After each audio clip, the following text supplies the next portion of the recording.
আর আমার না সব থেকে বেশি বড় মাল করতে ভালো লাগে, জানো তো, কারণ তাড়াতাড়ি হয়ে যায়। কিন্তু আমার না, আমাদের বাড়ি সবার মানে যারা যারা মেশিন ঘোরায় সবারই বড় মাল করতে ভালো লাগে, ছোটো মাল করতে ভালো লাগে না। ছোটো মাল অনেক টাইম লাগে হতে, মানে ধারণার বাইরে এত কষ্ট হয়। তোমরা কি জানো বড় মাল করতে কেন সময় কম লাগে আর ছোটো মাল করতে কেন সময় বেশি লাগে? কারণ বড় মালগুলো বড় বড় হয়, আর একটা মেশিন দিয়ে ওই 7-8টা মতো মাল বেরোয়, আর এই ছোটো মালগুলো এক মেশিন দিয়ে 30-30টা মতো বেরোয়। এই কারণে অনেকবার করে ঘোরাতে হয় আর অনেকটা টাইম লাগে। এই কারণে বড় মাল করতে কষ্ট কম হয়, ছোটো মাল করতে কষ্ট বেশি হয়।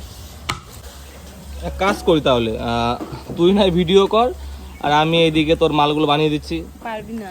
কেন পারবো না? তুই পারলে আমি পারবো না? এটাতে হাতে প্রেসার দিতে হবে, তারপরে এই হাতের উপরে শেপটা বানাতে হবে। সবাই শেপটা বানাতে পারে না, অতটাও ইজি না। যারা পারে তারা পারে, যারা পারে না তারা পারে না।